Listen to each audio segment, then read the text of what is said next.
Hello, I'm Doug, Stand-Up Physicist. Today I'm going to discuss linear perturbation theory of general relativity and compare it in detail to my own linearized field theory for gravity, which is based on using hypercomplex numbers.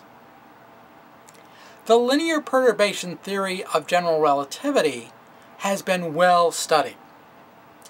It is a useful theory because otherwise really impossible calculations to do with things that are spinning around, they just wouldn't be possible with the full field equations. Now it is called a toy theory. That is because it's useful, but we know not to take it too seriously because it has very serious problems. The theory is good enough for calculations, just don't take it too seriously. Now, I've got a problem with this, okay? Because I think it should be called a broken toy theory. It's like this plane here, you know? You think I'm going to go out and fly this thing? It's like, no way! It's broken. I see a toy broken like this. First thing I say is, why don't I repair it, okay? There, let's see. Oh, okay. And then, whoo! That's what I do with a broken toy, is I pick it up and I put it back together correctly. And what I will argue in this presentation is that my theory is incredibly close to the linearized perturbation theory of GR. In fact, it has exactly the same 48 differential terms in it. It's just that mine has sign flips on exactly half of them. And that may get around all the technical problems faced by linear perturbation theory. I'll finish up this talk actually talking about the Lagrange density for EM and my one using hypercomplex numbers for gravity, because that's really the level that you should talk about field theories and show that this kind of relationship makes sense. But the reason it's not usually done when in linear GR is they usually just deal with things at the field level equation. So let me give you the background story, like where did this idea come from?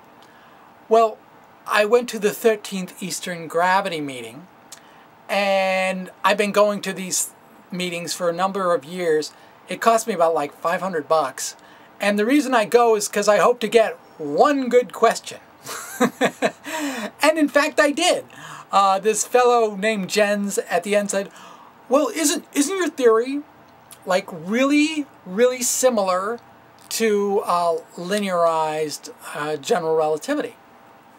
And I said, yep, it is, but it's different.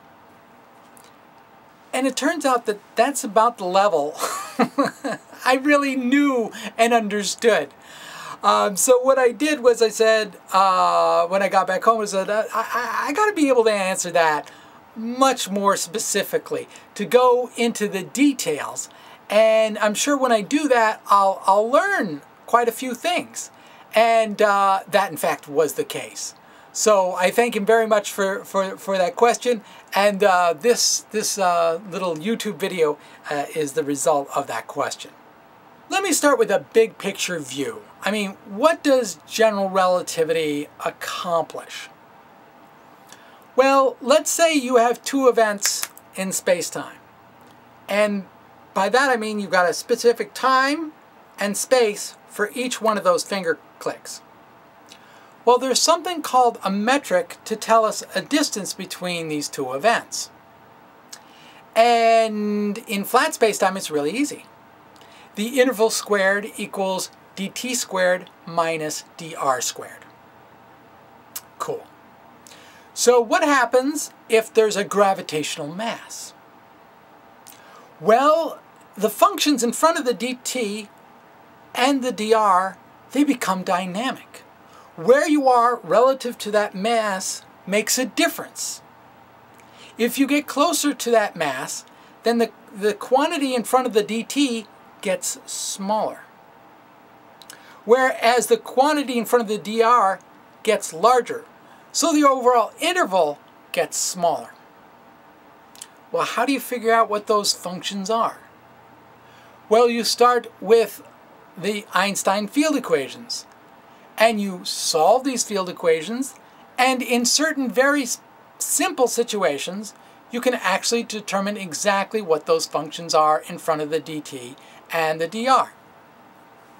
Now, the deep problem here is that those field equations for general relativity, I mean, they look pretty simple, right? They're not that many terms, but they're nonlinear. So like they all interact with each other and stuff, so much so that there are not many solutions. You might say if you find one, you become internationally known amongst physicists because we don't find them very often.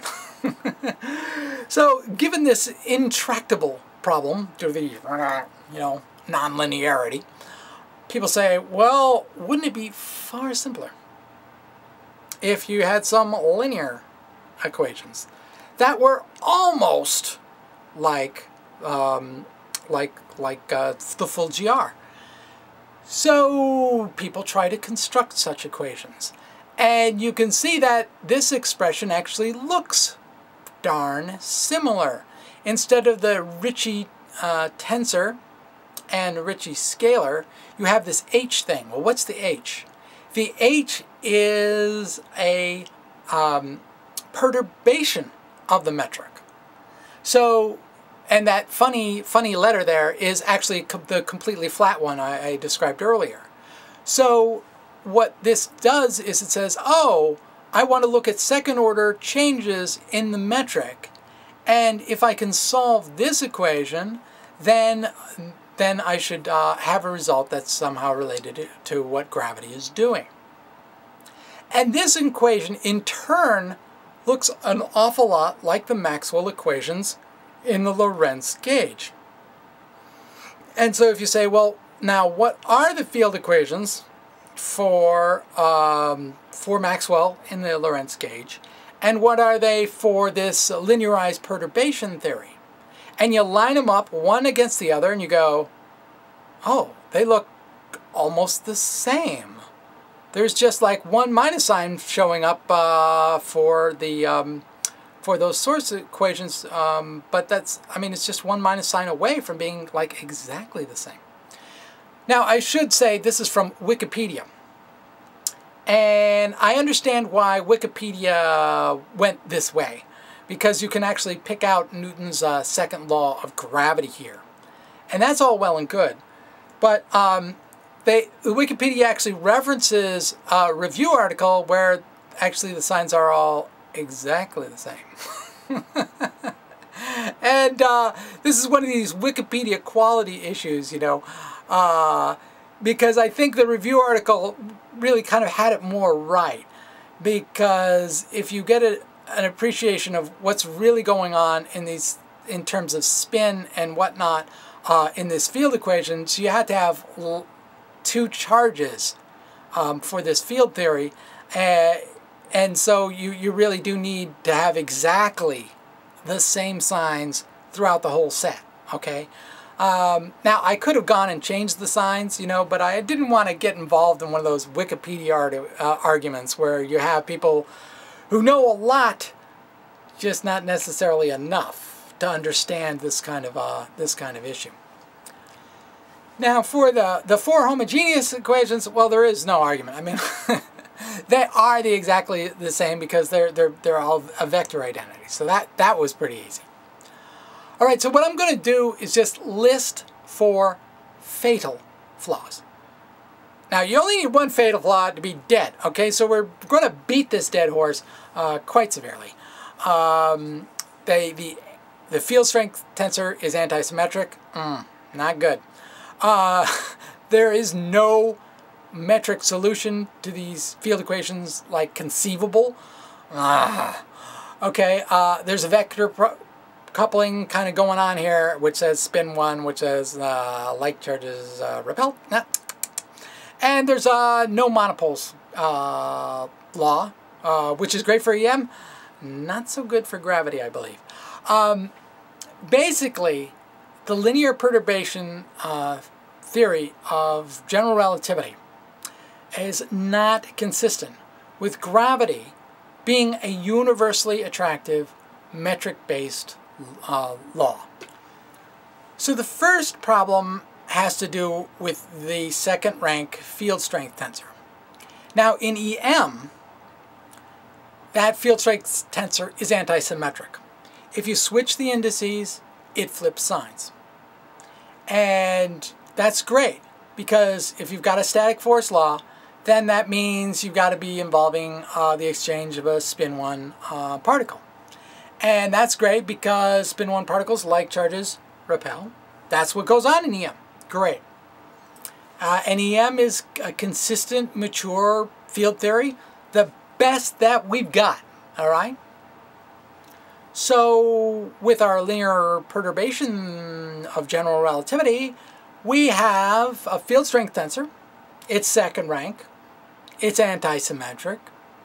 It will flip signs if we change the indices. It'll be spin 1. It'll mean that you know, if you got two like charges, they'll repel.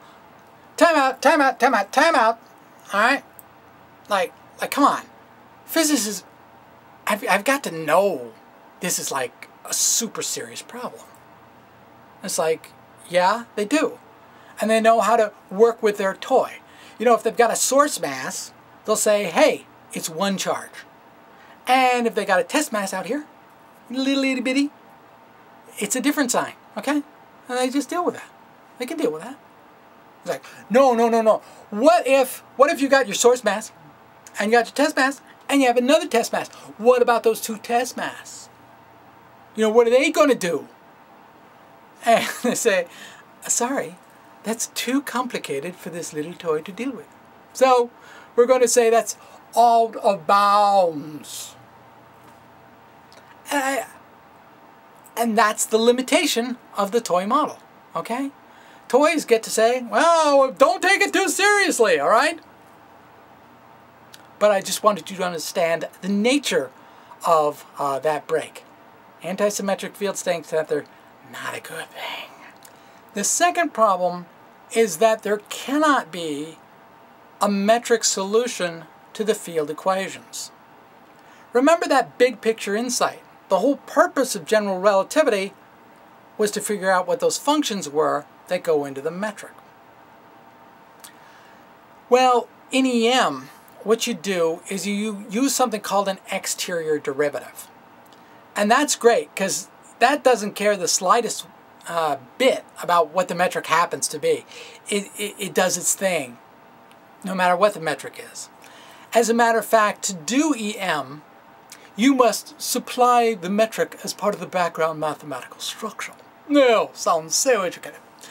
And the second problem for linearized perturbation general relativity is that it also uses exterior derivatives. You also have to supply the metric as part of the background structure, and well, that's that's totally wacko wrongo, because the whole purpose is to determine the metric in the first place. Ah, that's right. This is a toy, and this is another aspect of its toy-like, childlike behavior. So problem 3 has to do with the current coupling term. So that is explained very well, and I often recommend reading Feynman Feynman lectures on gravitation, in particular chapter 3, because in here he goes into why that current coupling term in EM means that like charges repel. And of course, in linearized perturbation general relativity, you end up with exactly the same kind of current coupling term. Therefore, you get a spin 1 field. Therefore, you have like charges repel. Ugh. Yuck, yuck, yuck, yuck, yuck. So then we get to problem 4, which is the no monopoles law.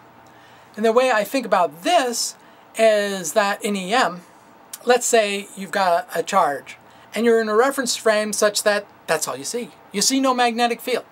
Cool. All right? And if you come at it with a positive charge, you'll be repelled.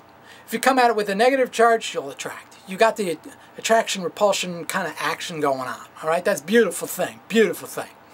All right, somebody else is watching all this in a rocket ship. They not only see an electric field, they see a magnetic field. And if you got a magnetic field, it's got two poles on it. One that does the attraction thing, one that does the repelling thing.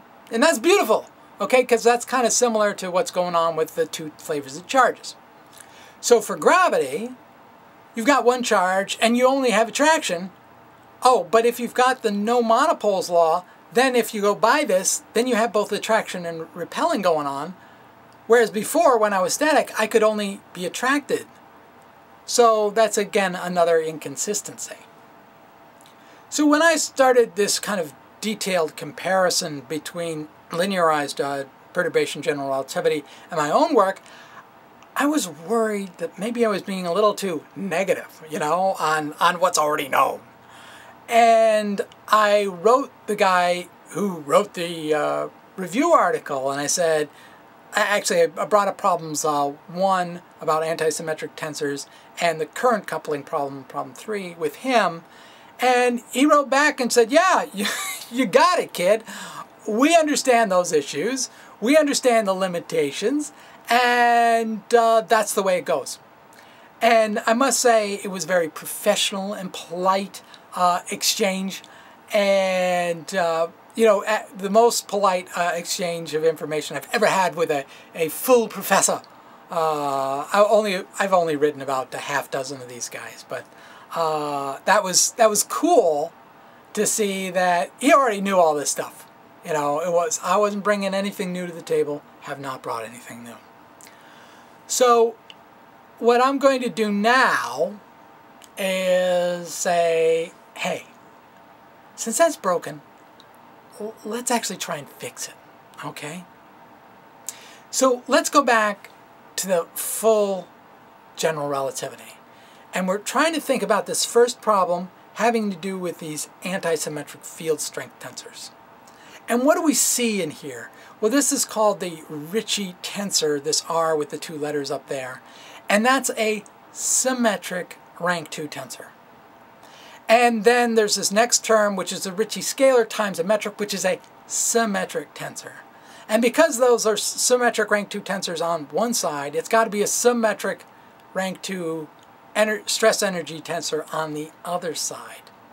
Okay, so that's good, because that means it must be represented in a quantum field theory by a spin 2 particle.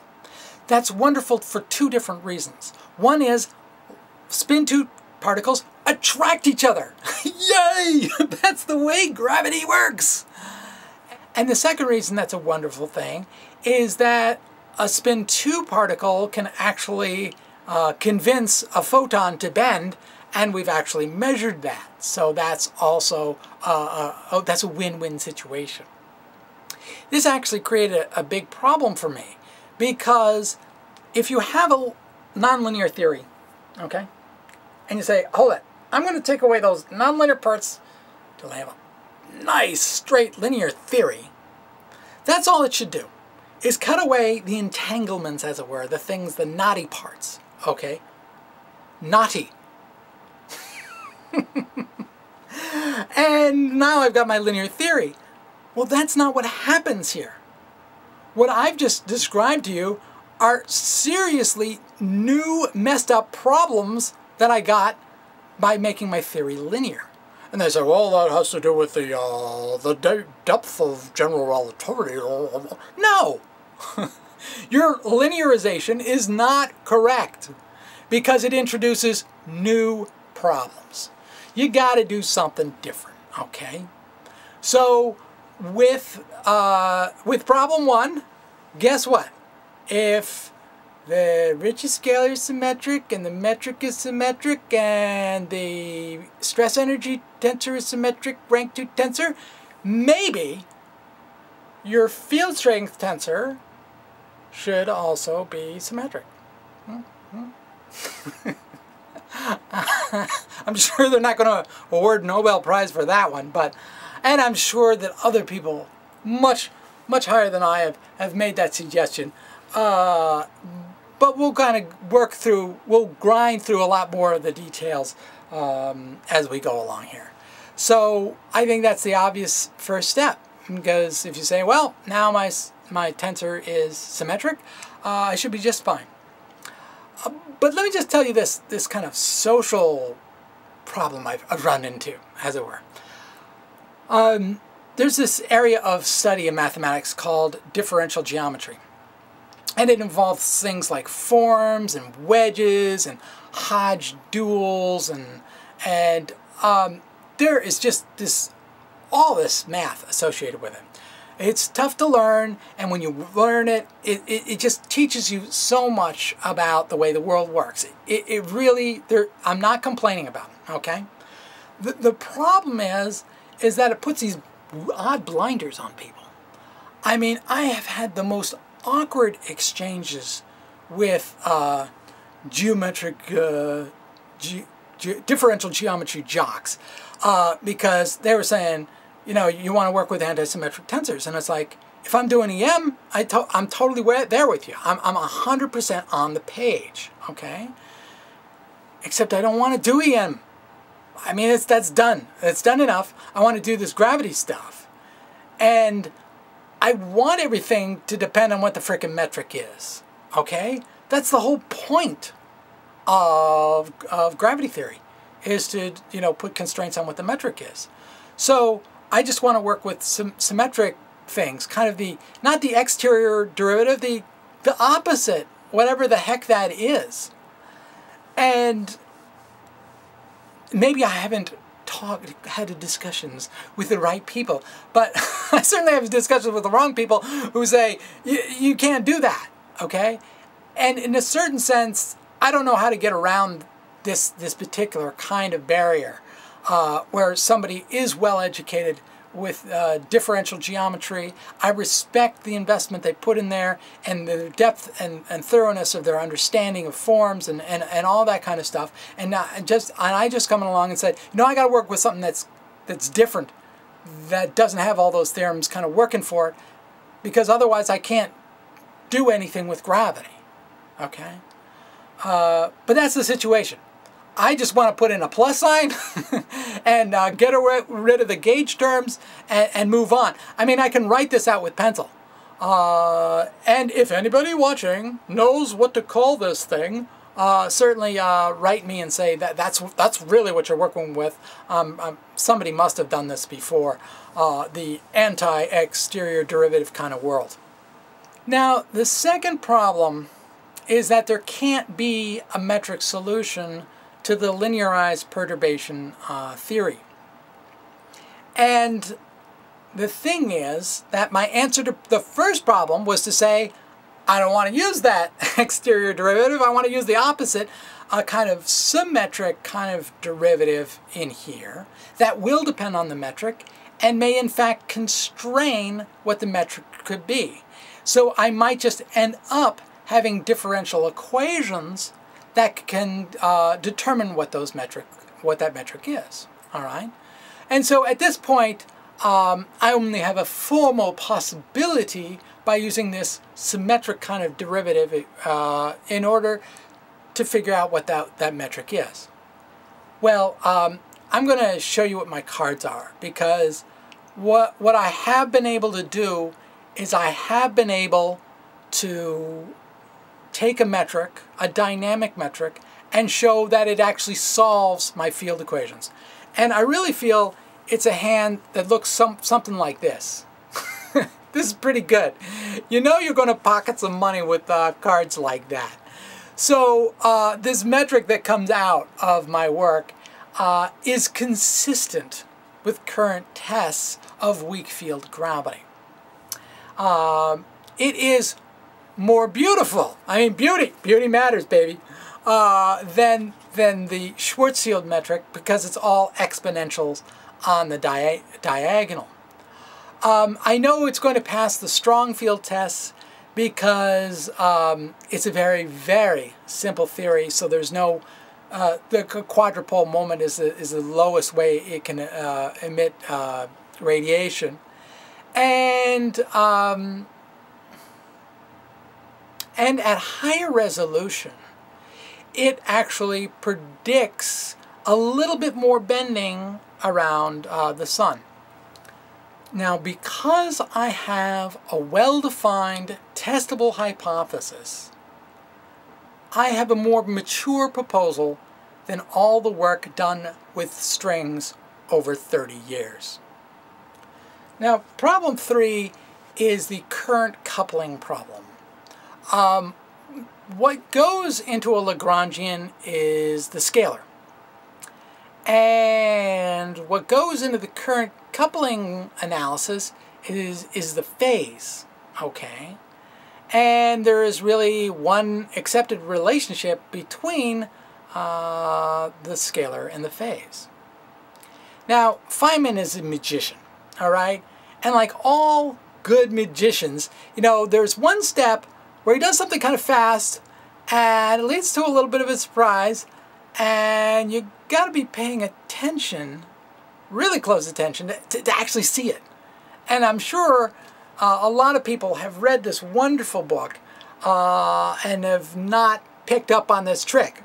Because in chapter 3, in section 3.2, okay, he's going on, he's got all these things written as tensors, okay? Now, what is a tensor? Well, a tensor, well, what is, more specifically, what is a four-dimensional tensor, as he's using here? It's something where you can add to another tensor, and you can multiply it by a scalar, and you can contract one tensor with another tensor if they have indices in opposite positions. Okay, that's all well and good. I just want to remind you of one constraint. You can't multiply two tensors together. Ever. Okay? It's not a complicated rule, all right? I highly recommend you buy the book and read. This is only like 6 pages or so that are really totally necessary to get a handle on this issue from Feynman himself. But he's got all this stuff about tensors, and then the key element is on the next page, page 34, where what does he do? But he multiplies the two together. Which you cannot do, all right? But you go, well, doesn't he get the right answer? It's like, yeah. But you should be able to recognize truly sloppy accounting. Truly sloppy because he's got a 4 current. 1, 2, 3, 4. And he's using complex numbers, which have slots for 2 numbers. And so then he makes one real and the other one imaginary. It's like, well, why that situation, you know? Look, this guy is good, all right? He's doing something that ends up being okay, all right? But that doesn't mean we can't critique him. If he's got 4 elements and he wants to multiply 4 elements by another 4 elements, then, well, he better use something where that's legal to do. And that's known as the quaternions, at least up to an isomorphism. A fancy way of saying, well, you can use some other kind of math, and as long as it kind of works out the same, it's the same. And I'm sure he would have probably used the Pauli matrices if he was pinned down on this detail. I think he was just like a really good artist, you know, doing a quick sketch. I mean, he knows that was arbitrary, making one scalar, one the vector and stuff. Yeah, he could have cleaned this up, but this was just a quick sense of the projection operators one needed for spin one field. And so yeah, he gets the right answers. He's a little sloppy. Okay, but the reason that I bring this up is because it shows to do this analysis requires a tool he didn't mention. All right? And what that tool does is formally establish the precise relationship one's using between the scalar and the 3 vector. And he's using the right one, okay? His analysis is right. The current coupling term suggests a spin 1 projection operator, spin 1 particles, and therefore like charges repel. I mean, he gets all that stuff right. even though he's a little sloppy, he didn't use the quaternions. But what it suggested to me, after I spent like 3 or 4 months before I really picked up on the multiplication, oh, I wonder if I can do something different. Again, it's a whole question of how are your constraints, you know? Your constraint has to do with your Lagrangian, has to do with your scalar. You have to make your scalar exactly the same. But you don't have to make the phase the same. And I found a rule whereby I could make the scalar the same and the phase different. And what that means in the great broad scale means that I will come up with exactly the same field equations, no change whatsoever, because it's only the scalar going in and the scalar is the same. And I must be dealing with particles that have different spin projection operators. In other words, different spins. And I think this is quite general. In other words, geez, I could really mess up the phase so long as I kept the scalar the same and involve all kinds of wacky spins. And in essence, what I may have developed is a way to do supersymmetry without doing any supersymmetry in the traditional sense of the word, where you got to double down on every single particle. You say there's a sparticle. No, I don't think there's a sparticle. I think there's another kind of multiplication of 4 numbers in order to get into different particles, spin particles interacting together.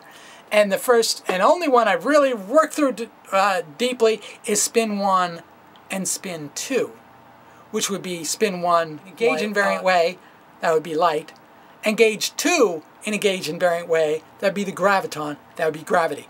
That's my initial focus here. But I'm smart enough to know that if this is the right way to go, boy, there's a lot of other really fun work that could be done if that's the solution to the third problem.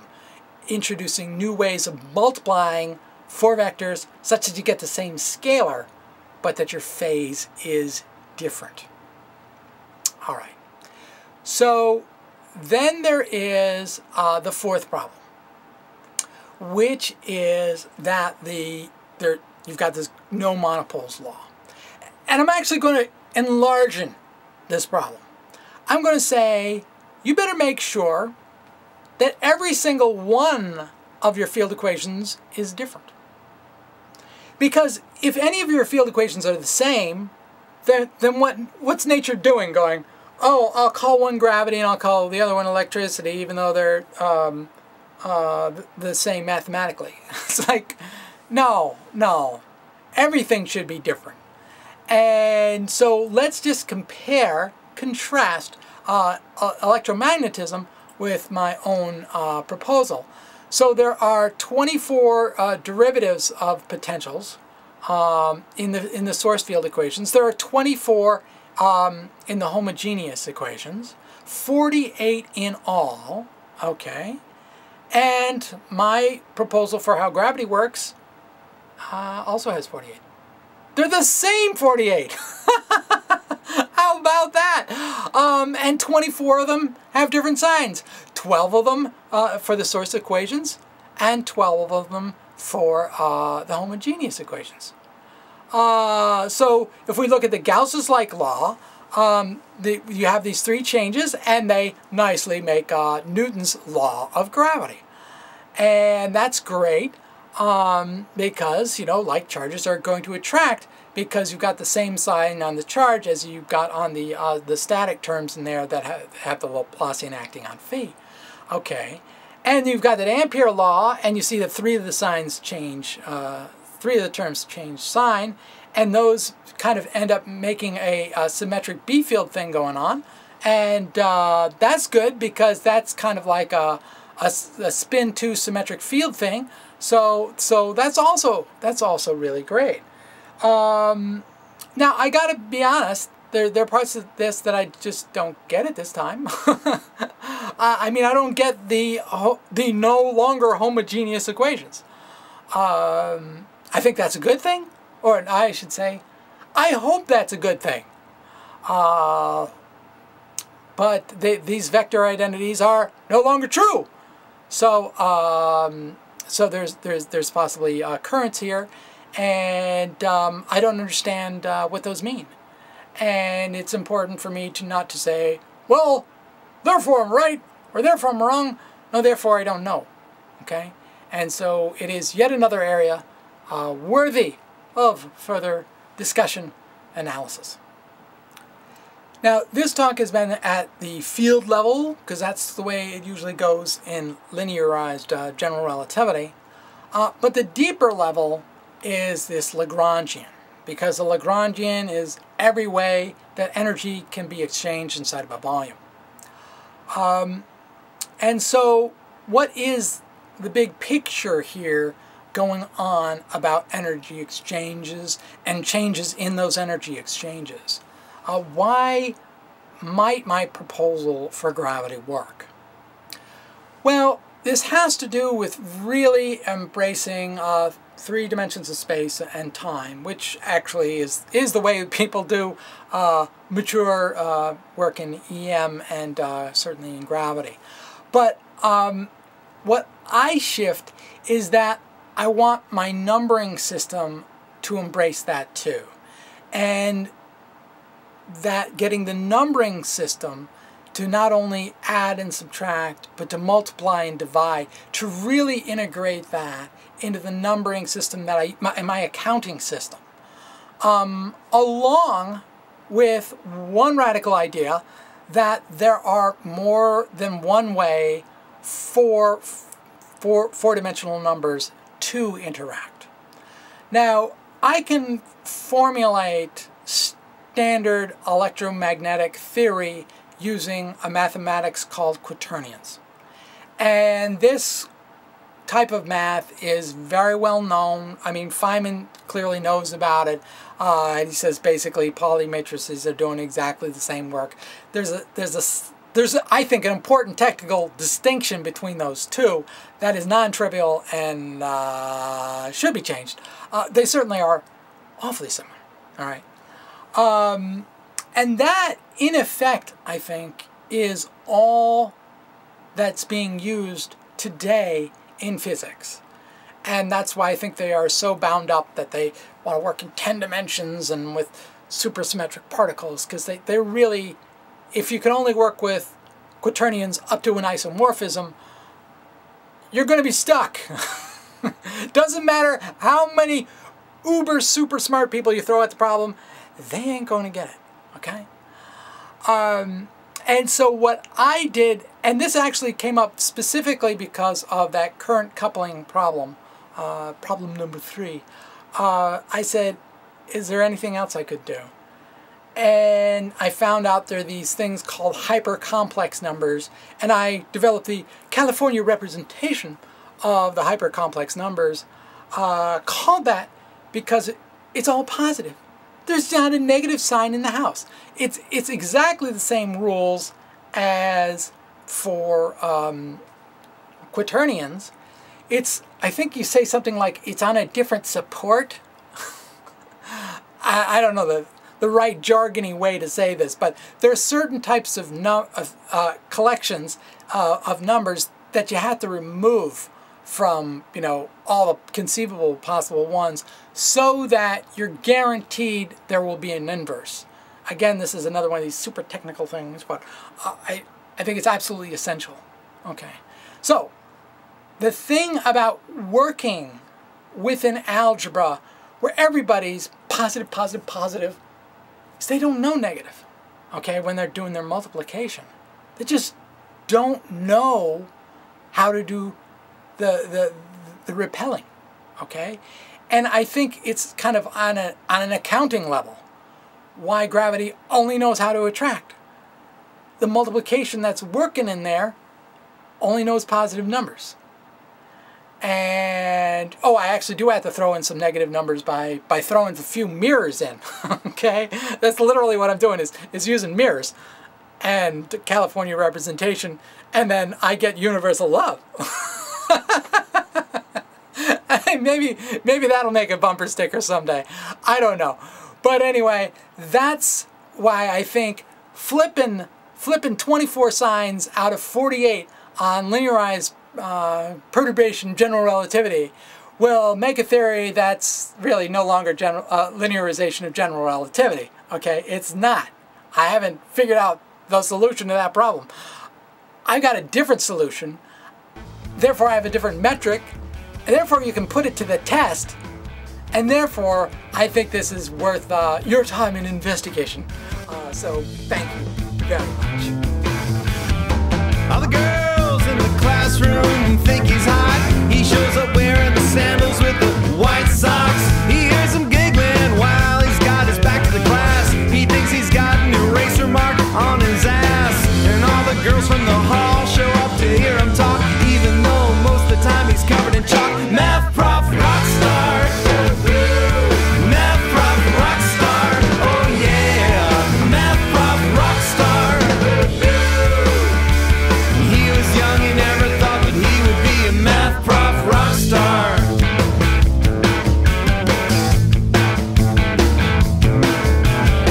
And after hours outside of his office, there's a line waiting full of girls who want to ask about their quadratic equations. She leans over the desk and twirls a pencil in her hair, complains the grade he gave her was way unfair. And all the professors, they laugh about it and they wish him well. The guys in the class are all just jealous as hell. Math prof, Barbara rockstar. often says to me, well, what's the use in this stuff? And I say, well, you know, Einstein worked like 30 freaking years to try and get gravity to get along with electromagnetism, and I maybe have something even better than that. It might get along with the weak and the strong force. And he's like, so? And I'm like, well, we've learned a lot about space-time this way. We actually knew, kind of, that we should think about time and space together. But physicists only do that when things are moving really fast relative to each other. And I think we need to do that no matter what. So, for example, there's this great mystery about the arrow of time. If we put plus t or minus t in equations, doesn't seem to matter. I mean, that's actually right. Okay? But if we always must formally, in terms of our accounting procedures, think about space-time, then space-time always does have a handedness from the space part of space-time. And my barber is still like, so? And I'm like, okay, all right, let me be more practical. I sometimes play the lottery, otherwise known as the stupid man's tax, because I want to win. But what I've noticed is that when I play, I haven't actually won yet. And that's kind of upsetting because I end up like losing money, you know. Now I know how to calculate the odds of winning. It's for Mega Millions. It's 1 in 56 times 1 in 55 times 1 in 54 times 1 in 53 times 1 in 52 times 1 in 51. Multiply all those together, and then you've got to get a particular permutation. Only 1 in 6, I think, of those are actually going to work out, because you got to get that Powerball one correct with the 6 numbers that you got. In other words, there'll be 6 people who have all 6 numbers.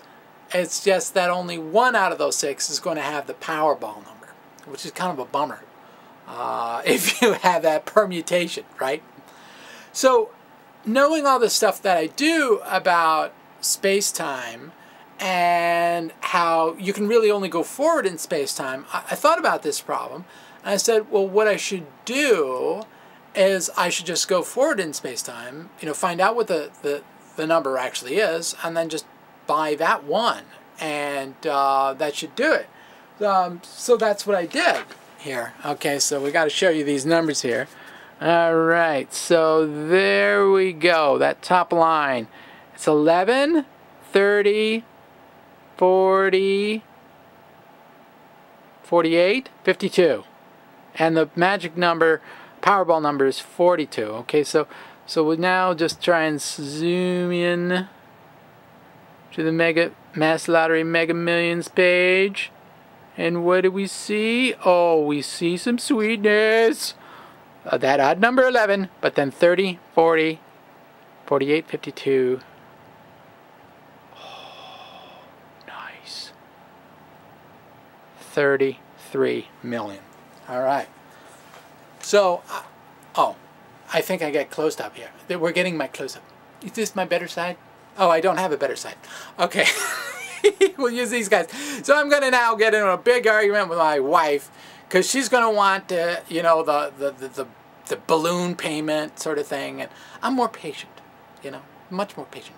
I kind of like the idea of getting 1.5 million every year for like 20 years. Taxes will take out half of it. But, you know, that's cool, you know. So anyway, I think that's a much more kind of practical use of this understanding of space-time. So, thank you very much. Rockstar, oh yeah.